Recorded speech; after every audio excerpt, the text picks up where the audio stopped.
In today's news, cruise ship denied call to the BVI port today. Money Matters BVI hosted another successful lunch and learn forum. Live interview with Pastor John Klein, of course, to discuss the BVI Airways debacle. Governor Gourmet Gathering fundraising efforts was a success. And NASA pioneer dies at 101 years old. These and more stories when 284 News returns.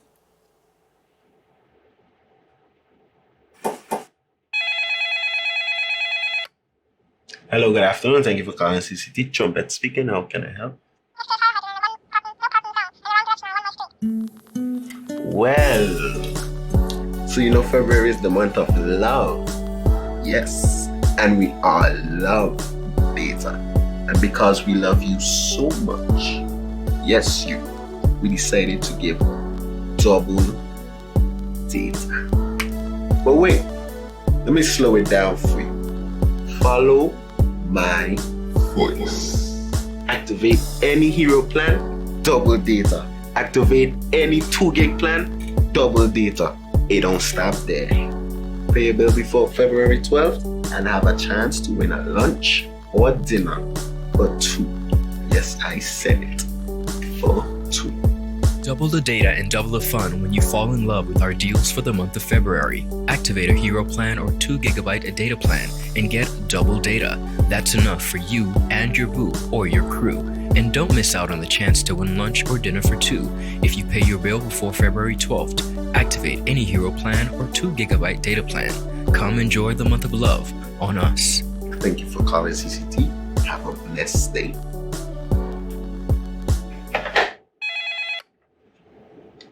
Hello, good afternoon. Thank you for calling CCT. Trumpet speaking. How can I help? Well, Welcome back, viewers. It's Wednesday, February 26, 2020. I am Kyla Kenesha Forbes. And I'm Javon Wilson, clearly caught off guard there. But lots to get into today, viewers. We're going to head straight to our very first story. Now, after consultation with the chief medical officers, CMO, and other senior health officials, a decision was made that cruise ship MV Costa Favelosa will not be allowed to call on the Virgin Islands. Of course, that decision was made today. It was reported that a number of passengers had flown directly from Italy and had joined the ship in Guadeloupe within the last 6 days. Now, this period is within the 14-day incubation period of the coronavirus 2019. Now, in light of the public and health safety actions being taken in Italy in reaction to the coronavirus, including the quarantine of select cities and cancellation of its own carnivals, a decision was made to err on this side of caution. Now, following cabinet being apprised by the CMO and health officials, the Ministry of Health and Social Development is in continued discussions and is working with all cruise lines, calling on the BVI to ensure enhanced health and safety screening procedures and practices. The cruise industry is of critical importance to the territory, and all efforts would be jointly made on a case-by-case basis to ensure that the health and safety of residents and guests is a first priority. As a reminder, members of the public are advised to remain vigilant and observe good personal hygiene practices, such as 1. Washing hands often with soap and water for at least 20 seconds. 2.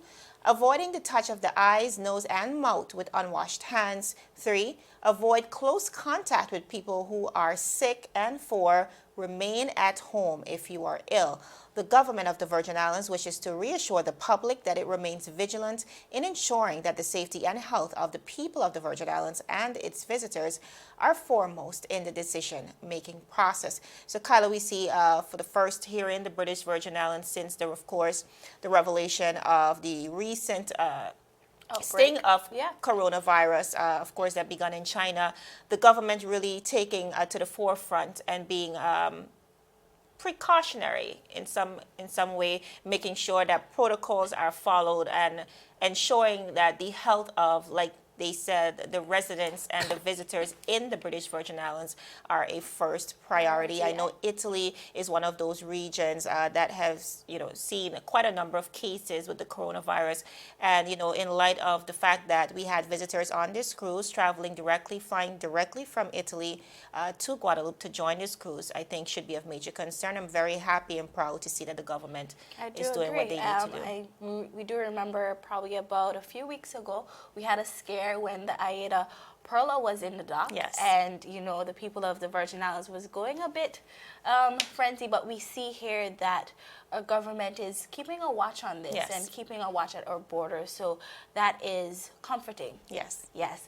So viewers, yesterday, the 25th of February 2020, Money Matters BVI hosts a lunch and learn forum where a panel discussed the topics of bank loans.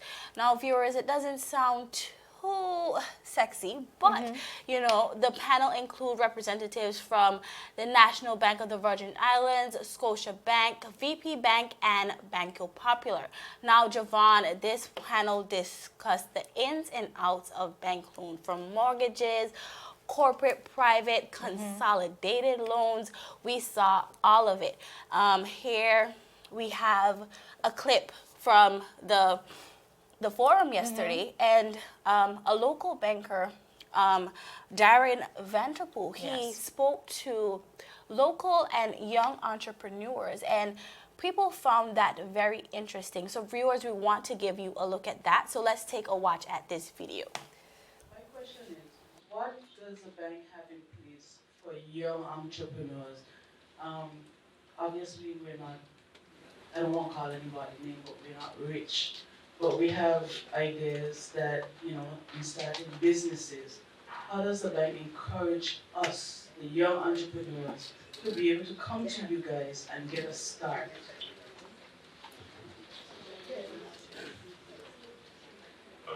Okay, I'll speak to this. I'm actually a certified small business and small enterprise consultant.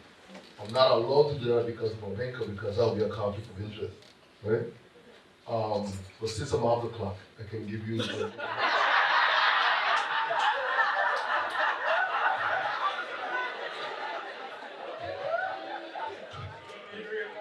you a little bit. I'm not looking at the constraints of the bank. Right? The first recommendation I would make to anyone in here: please don't quit your day job.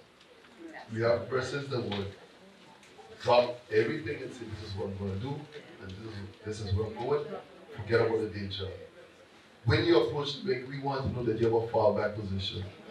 Now, typically with mortgages, you might be applying with someone that's a fallback position. When the younger entrepreneurs would have taken their first car loan, would have mommy and daddy to sign along with them. You know how loans used to operate back in the day.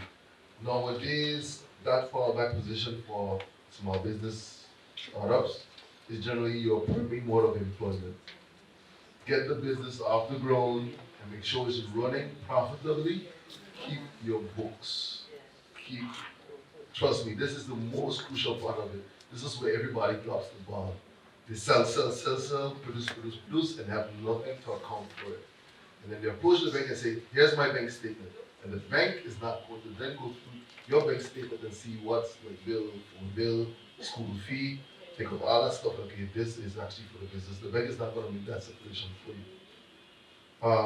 The next thing I would suggest is that if you have the need to have credit for the business initially, at least separate yourself from the business in that if you have 2 credit cards, and both of them are in your personal name, just earmark one specifically for the business. Don't use it on anything else unless it's business related. This allows you then when you come to the bank or you go to someone that puts everything together, your package together, you can say, okay, this is what you spend on XYZ, and then you can approach the bank, and the bank can say, okay, well, yes, you made XYZ, you have such and such expenses, and yes, you can afford it. Otherwise, we can't make that determination for you. Once the business has gotten up and running, and you've kept your books, then you have to consider where you're going and what capital you need to raise to get there. Generally, the banks, again, would lend between, depending on the type of industry, because For some of us, marine is not as attractive, so we may lend us 50% on marine, but we can go as high as up to 80 or 90% for some commercial entities, right? If you're going that route, you need to bear in mind that that shortfall needs to be covered by you. So if you're lending 50%, you need to have another 50%. So you work through all of this in your mind, the business is operating, and you bear in mind how much can I save at any given point in time to get to that 50%. If it's something that you need initially, you need to work on taking some money off of that personal income, put it on the side towards the business, because at the end of the day, it's yours. Viewers, welcome back here. That was some very sound advice from Mr. Darian Vanterpool, one of the representatives from Banco Popular. But he made some really good points. He spoke about keeping your day job. You know, some persons, entrepreneurship is attractive. Yes. And people get really excited when entering into entrepreneurships. But sometimes you have to realize there's a long way to go. It's a huge responsibility, and you have to look at, you have to take a holistic look at the venture, I think, that you're trying to get into. Yep. I think when he says keep your day job, he means, there are several things you'll need to inject into your new business. First of all, you need, beside, of course, a credible idea, you will need the finances to fund it. And he spoke about that, injecting your own money, Yes. because although you might go to the bank for a loan, they are just a partner in your venture. You have to first invest in this idea that you have. Absolutely. And the bank has to be ensured that you can pay them back even if this venture does not work. So some really, really sound advice. As I said before, this forum was put on by Money Matters BVI. They are actually the literacy program out of the BVI Financial Services Commission. Money Matters have hosted similar programs such as this one in the past, including forums on insurance, will, estate planning, and Javon, I think these forums are very important. Absolutely. As we see here in the video, free advice. The everyday person does not know their way around, all these banking terms, all these banking regulations. But forums such as these really give you a good idea. Some of the things that you don't know, you might come across. So this is a great, great, great initiative. It's a great opportunity indeed, and I really love the fact that it's a network. It's almost like a hub of all the best banks in the British Virgin Islands. So you're able to cover the differences in the institutions, but also a wide cross-section of people and a wide cross-section of needs. Yes. Like you said, wills, this time around, they focus on the loans. But there's so much that you could learn coming out of a program like this. I think this is like the second year that Money Matters is hosting a forum like this. But we just want to continue to encourage them and congratulate all the persons who made it a priority to step out and educate yourselves accordingly. Still ahead, a live interview with Pastor John Klein on the BVI Airway debacle. Yeah, you don't want to miss that. Definitely. So viewers, we will be right back.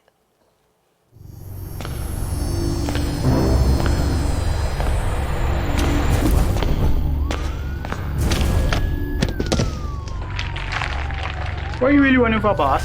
You could have bust a hole in your head. But see, with the competition, it's mean about to bust a hole in your pocket. I could get my modem, please. Anyhow, I got something huge to show you. I gotta be sick in your head. Well, hold on, string bean. Ain't a kind of party. Check this. That's LTE1 for just about everyone. LTE2 for you and your boo. And hold on. Bam! Rate so low, you feel like you're free. That's LTE3 for you and the whole family. Save even more on your internet with new pricing from CCT. Get LTE 2 now for only $149. Get LTE 3 for the new low price of $189. All packages are unlimited, so there's no overage charge. You don't have to run into Chaz for savings. Just stop by our store and sign up today. Come on over to CCT. Life Unlimited. Viewers, welcome back to 284 News. We promised you a live interview with Pastor John Klein. And we have all the details. We are about to hear his stance on this BVI Airway debacle, and I will not waste any more of your time. So, Javon, right over to you. Thank you so much, Kyla. Viewers, as promised, we have in studio Pastor John Klein. Welcome. Hey, how are you? I am doing well. Now, just about this time last year, we met a little bit earlier in January of last year, of course, to discuss the big revelation that, of course, yourself would have found the planes. Just recently, as in yesterday, the premier announced that he too would have found the planes. They're now apparently operating out of Australia. Firstly, before we get into the gist of things, what are your thoughts on that? Well, I would say, well, thank God some government Right. has found the planes, because really and truly it's in their hands to do something about the $7.2 million that has gone out of the government coffers, and we have nothing to show for it. Right.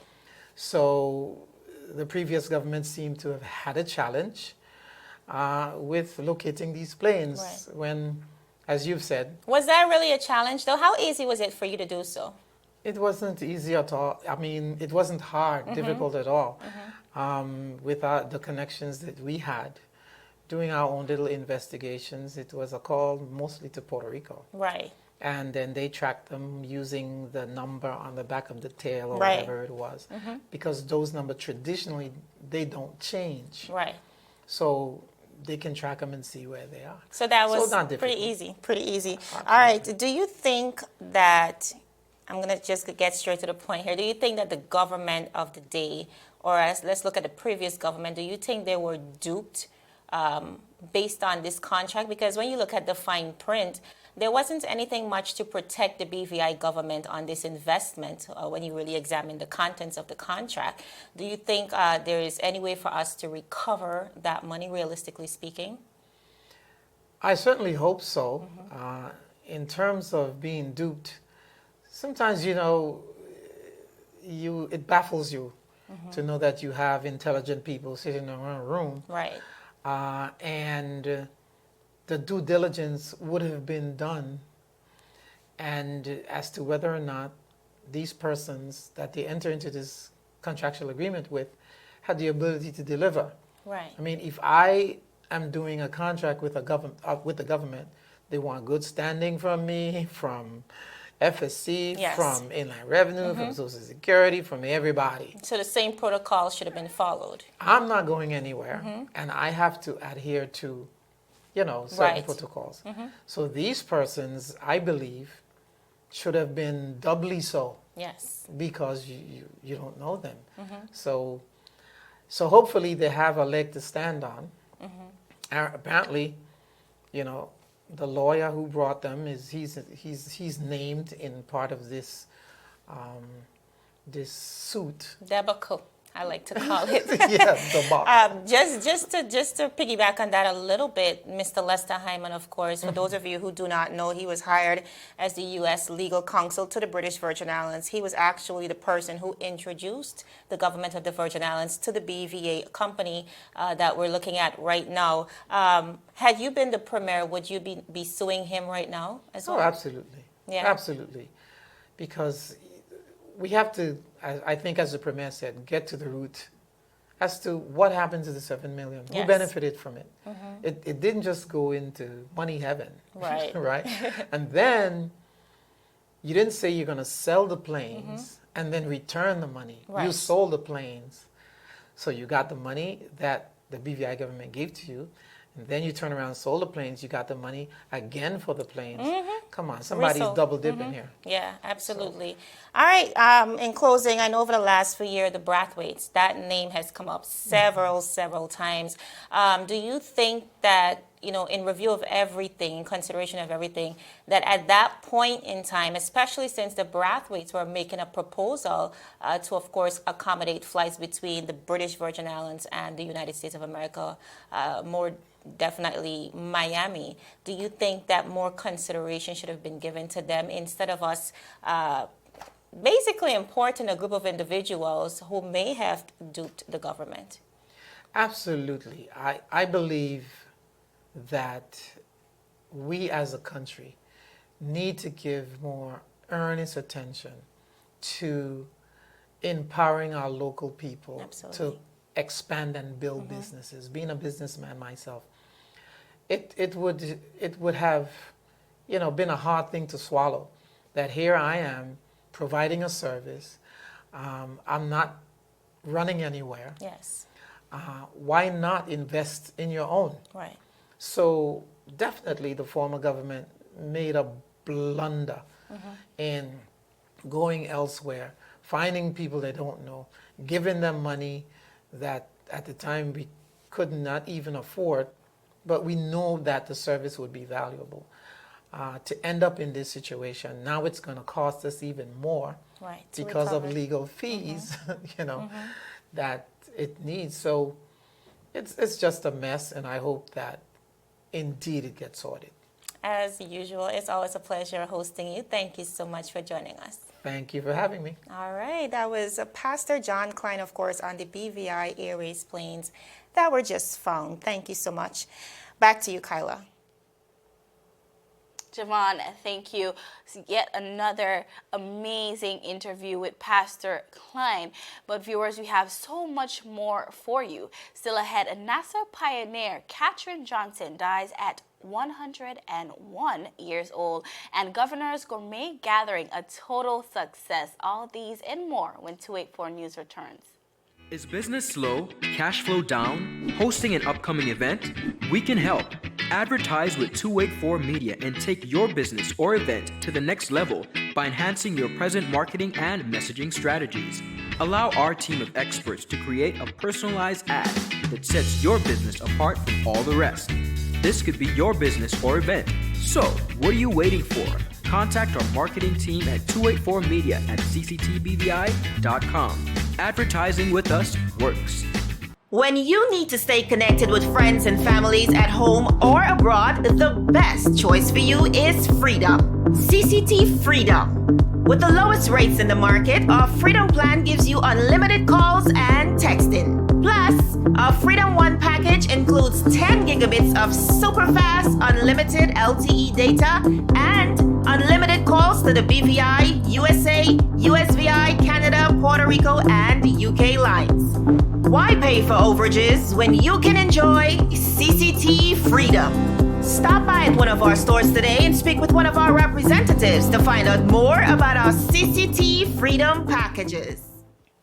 Viewers, welcome back to 284 News. That was a pretty interesting interview with Pastor Klein, and I think a great candidate for a conversation, especially since just during this time last year, Kyla, we actually spoke to John Klein when he revealed on Facebook that he had found the planes. Wow. Now about a year or two after, we're seeing that the government of the Virgin Islands found the planes, revealed in the House of Assembly yesterday. I think the big question here is, based on all the lawsuits that are flying around, are we going to be able to recover the funds, the $7.2 million that was clearly mismanaged in this case over the BVI Airways? But as Pastor Klein said, no, we're spending Even more money, 10 times over because of legal fees.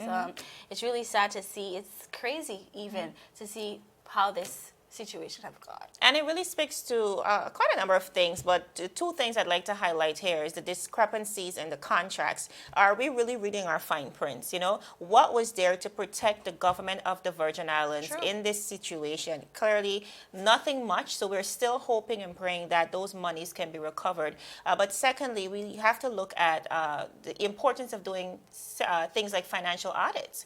You know, had that been a priority, we probably would not have been in this situation years later trying to recover those funds. So we just have to wait and see. Like the Premier said, it's an investigation that is ongoing, so a lot of information is not forthcoming at this point. But of course, here at 284 Media, we will continue to bring those details to you. Definitely. As we move on Friday the 20th, a crowd attended the Governor's Gourmet Gathering. The Governor Gourmet Gathering is a special night where top BVI restaurants prepare a taste of their signature dishes for guests to enjoy. The event is a fundraising event which raised funds for Visor. Now, viewers, as you may know, Visor is a non-profit, non-governmental, voluntary organization dedicated to saving lives at sea, doing a great job. Yes, absolutely. Actually, the same night of the Governor's Gourmet Gathering, they actually went on a call right before the event. Unfortunately, a tourist died that same day over on Ponds Bay in Virgin Gorda. But we see the works of Visor very often. But Javon, I want to tell you all about this Friday night. You missed it, but it was definitely a great night. It was an amazing night filled with great food, an open bar, live entertainment, and amazing auction prizes. Viewers, we have a quick recap of this event for you, so let's take a watch. Viewers, you should remember Julie. Julie actually works at Visor, and she came by the 284 Media Studio to basically tell us about this event, and now we are finally here. So how are you feeling, Julie? I'm feeling really good. We are completely sold out. We are completely sold out of raffle tickets. We're hand making some more raffle books. We are having a very good night. We're very excited for the live auction. Hopefully we make a killing on that, and we're closer to buying the boat for Virgin Gorda. We have 150 total to go. $150,000, and that's for tell us exactly what boat are you talking about? So Virgin Gorda has its own vessel. It's out of Virgin Gorda Yacht Harbor. They actually went on 2 shouts today while we were getting ready for the event tonight. They are getting a Raffnar vessel, and it's specifically made, the hull is made to go through water really smoothly, so it's safe for the casualty and our crew while they're bringing the patient back over to Tortola. And that boat is $450,000. We've raised $300,000 already. We got $150 to go, and I know the community can do it. Definitely. Okay, so we're feeling confident tonight, but for persons who did not make it tonight, how can they donate to Visor? You can donate on our website, www.visor.org. You go on to donate, and then if you want to earmark it for the boat, you just write a memo and just write for the new boat. You can call me, you can email me, julie@visor.org, get in touch with any of us. Great, and you also have some other fundraisers coming up about, so let's talk about that really, really quickly. Yes. We have the gaming tournament from the students that they're putting on here at Government House. It's going to be hopefully 200 people with 50 competitors. The semifinals and finals will be here. It's going to be an excellent night, and that's on March 14th. We have one that has just been announced, but I can't tell you too many details. It's on April 4th in Virgin Gorda. And we have a few more that we're finalizing, but we have Swim and Sup the Sound on Sunday, June 7th, which is going to be fantastic. We have people coming in from Europe to compete. Yeah, and we have a BVI sub-team. Okay, awesome. Well, I want to wish you luck. Hopefully the auction goes really, really well, and it's an amazing night. You and your team did an amazing job, so thank you so much. Thank you guys for being here so much, and for coming and covering the event, and for donating a phone. There's a lot of people that want that phone. Awesome. Thank you, Julie. Thank you. Yes, viewers, an amazing night. I had a great time. There you see Julie Schneider. We spoke to her about just some of what the proceedings would be going towards. I told you about the amazing auction. Yes. So just some of the things that were up for auction was a 2-day getaway at Rosewood Little Dix, a stay at Scrub Island, a private charter flight from Tropic Ocean Airways, and also CCT donated an iPhone 11 Pro. A lot of, just great support from the community. It was an amazing night, and Visor is happy to announce that they actually raised a grand total of $50,000 from that night. So that is just great stuff. All right, Kyla, this is an event that we not just attend every year, but we take pride in supporting brand 284 Media as well as Team CCT, of course, because Visor is such an extraordinary nonprofit organization. I'm really happy to see this collaboration on behalf of the governor's office, simply because he attracts a great crowd. Of course, we love our Governor Jasper, and he's a great host for this event, simply because, again, it really speaks to a great cause. Visor continues to do extraordinary things as it relates to keeping our borders safe. And, you know, this year, just seeing that they were able to raise $50,000, and I know Julie expressed early in conversation that this year they're also tasked with raising an additional $150 for a vessel that Visor needs. Yes, so of course, this proceedings will be going towards that. But I'm just incredibly happy and proud to see, you know, that the private-public collaboration worked out for the good of Visor that continues to work for us. Definitely. All right, viewers, we're going to move right along on the international scene. We're speaking about NASA pioneer Katherine Johnson. Now, in a race to put a man on the moon, there was a woman whose mathematical genius made the difference. Her name, like I said, was Katherine Johnson, and we are so sad to report today that she died at the age of 101 years old. Now, the NASA pioneer died on Monday at 101 years old, her calculations played a key role in the Apollo 11 moon landing and earned nationwide acclaim decades later when her story was told in the book and movie Hidden Figures. Now, Kyla, this is a woman that broke barriers. At NASA, she calculated the trajectory of Alice Shepard's space flight. Her projections would eventually help the Apollo mission to land on the moon. Johnson was famously depicted by actress Taraji P. Henson, as you're seeing on the screen, in the 2016 Oscar-nominated film Hidden Figures, which told the stories of Black women whose crucial contributions made America's triumph in space race possible. As depicted in the movie Hidden Figures, astronaut John Glenn would fly only after Ms. Johnson verified numbers. He was one of the Mercury 7 military test pilots selected in 1959 by NASA as the nation's first astronauts. On February 20th, 1962, Glenn flew the Friendship 7 mission, becoming the very first American to orbit the Earth and the fifth person and third American in space at a time when only 2% African-American women had college degrees. Kyla, Johnson graduated at 18 in the Jim Crow segregated South. In 2015, President Barack Obama awarded her the nation's highest civilian honor, which was the Presidential Medal of Freedom. Now, following her death on Monday, Mr. Obama paid tribute on Twitter. He said, "After a lifetime of reaching the stars, today Katherine Johnson landed among them. She spent decades as a hidden figure, breaking barriers behind the scenes, but by the end of her life, she had become a hero to millions, including Michelle and me." NASA also tweeted and said, quote, "We're saddened by the passing of the celebrated Hidden Figures mathematician Katherine Johnson. Today we celebrate 101 years of life and honor her legacy of excellence that broke down racial and social barriers." So, Kyla, today we really celebrate the life and legacy of a Black woman who was genius in every regard of the word and really paved the way for Mr. Glenn, as we mentioned before, to orbit the Earth. And, you know, so genius in her calculations, and when you look at the contribution she's made, it's definitely somebody we want to remember as we reflect on Black history. Even now in 2020, orbiting the Earth sounds like a big deal. Such a big deal. And at 101, that is definitely a full life to live, to see you to be honored for your achievements. Absolutely. Yeah. And in researching, I realized she loved to count everything. She would count the amount of dishes in the sink. She would count the spoons. She would count everything, and it really paid off in the end, like we see here,